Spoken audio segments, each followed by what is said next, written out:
The Dating Show. You are listening to The Dating Show, and this is brought to you by olderdatingonline.co.uk. Now, I'm joined again by Liz, and we are talking about dating and the situation we're all in 2021 and have been in 2020, obviously with the pandemic and what's going on. So it's been a bit more tricky to sort of meet people and go out and date at the moment, but there is still a definite place for it. Would you not agree, Liz, with sort of communication? Because it's very important, I think, for everyone to actually communicate more with each other now. I would agree with you wholeheartedly, Rod. I think it's very important to maintain communication because we are so isolated without it. And I also think that during a lockdown, you get to know people better because there's fewer distractions. So you get to know people when they are perhaps even at their lowest point and how they're dealing with the isolation and the loneliness, and how they react to that. So you see them, you see the real them, if you know what I mean. And because of the situation we're in and social distancing and isolating, it is difficult. You can't really go out and meet people, but we're having this conversation on Zoom. So that is something that you could do when you are internet dating, because you can actually see somebody and talk to them. And it's almost like sitting in the pub, to be honest with you, without other people around. Well, yes, it is. And there's nothing to stop you having a Zoom quiz or perhaps reading a book that you both enjoy and sharing your opinions on that book. Also, Netflix is very important. So you could actually look at the same series that's on Netflix and again share your opinions on that as well. So there are ways and means of really getting to know somebody, even though you're not actually meeting up face to face. And it does look like things are starting to ease, particularly in the UK, and hopefully by May, end of April, May, we might be in a situation where we can go out and meet people. So now is the time to sort of tee things up, I suppose.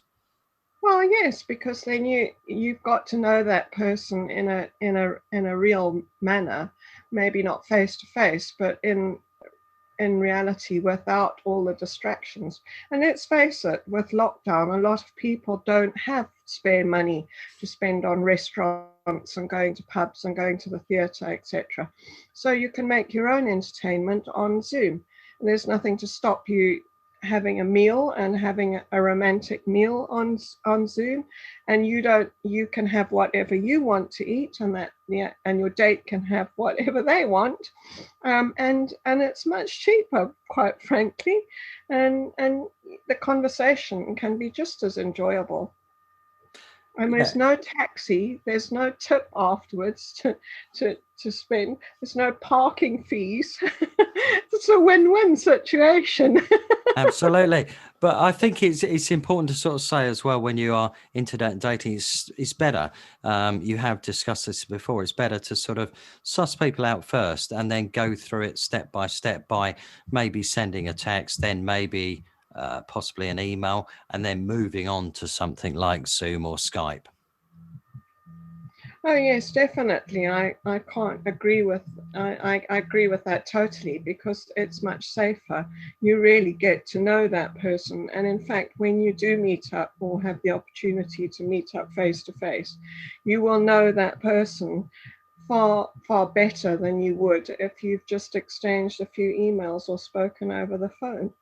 And as I said, you will have grown to know them at perhaps the most difficult time of their life. So you'll know how they react to adversity and how they can rise above that and be positive in that situation. Well, that's quite an interesting point, because that's a very valid point, because, in these difficult times, it brings out the best and worst in people, doesn't it? And you are going to see somebody as they really are when it's not an easy situation. So when things get better, obviously they're going to be slightly more jovial or whatever, more relaxed. Yeah. Yeah. Well, exactly. I think a relationship is built on the highs and the lows. And if you want to look at it from this point of view, if you can be positive during this time of trial and error, if you want to put it that way, and the tough times, then that's an important aspect of being able to say, well, I made it, and I remain positive and upbeat about things. And I think that's quite an achievement, really. And it's quite good as well, because you can have, 3 or 4 different suitors that you are talking to in the comfort of your own home. You've got company, etc., etc. And then you can sort of decide, from there where to go, really. Yes, I agree. And I don't think that you should be tied down to being to only having one date when you're internet dating, because I think the whole internet dating experience is to open up your life and to actually meet the person that suits you the best, and vice versa.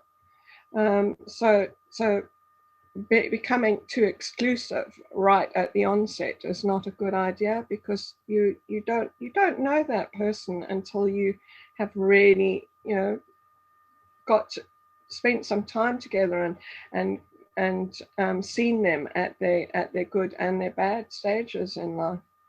So it is a sort of good time in a way that you can spend a bit of time, do a little bit more research to find your possible suitor. The other thing is as well is that you don't have to be like living on each other's doorstep, so you can actually cast your net a little bit further afield, because you're not actually traveling to meet up with that person. So if you get to know somebody that is perhaps a few miles further away than is your ideal, now's the time to actually really get to know that person, and to think, well, that person is worth going the extra mile for. And I think that I could have a relationship with that person, with that date, even if they are further away than I envisaged. Okay, well, good advice there. Thank you very much, Liz. This has been brought to you by olderdatingonline.co.uk. The Dating Show